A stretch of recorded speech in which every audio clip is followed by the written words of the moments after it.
ఎవరి నిర్లక్ష్యం ఉంది దీంట్లో? పనిచేస్తాండి ఎంఈఓగా ఇన్ఛార్జిగా ఏం పేరు ఆయన పేరు? గిరివర్ధయ్య. ఆయన ఇప్పుడు ఎంఈఓనా? ఇన్ఛార్జ్ ఎంఈఓ, రెగ్యులర్ లేకన్నా ఇన్ఛార్జి ఎంఈఓగా పనిచేస్తాను. ఇక్కడనే హెడ్ మాస్టర్గా ఉన్నాడు. మళ్ళీ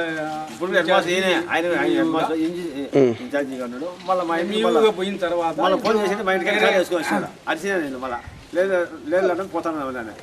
ఇలా జరగడానికి కారణం ఏంటన్నా? అది సరిగ్గా కట్టలేదా?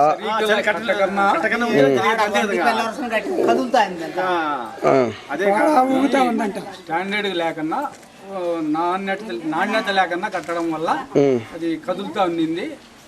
వీళ్ళు పిల్లోళ్ళు ఏం చేసినారో దాన్ని అక్కడ ఏం జరిగిందో పడిపోవడము, ఆ పాప మీద బాగడం.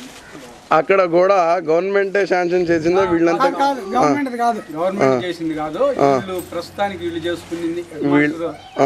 ఎవరు డబ్బులు ఖర్చు పెట్టినారు దానికి? గవర్నమెంట్ డబ్బులా వీళ్ళ జేబు డబ్బులు పెట్టినారు? అది ఏమైంది, అది స్కూల్ ఫండ్స్ ఏదో ఉంటారు వాళ్ళకి, అది అడ్వాన్స్ తెలుస్తుంది. అది ఫండ్స్ స్కూల్ ఫండ్స్ కట్టింటే లేదా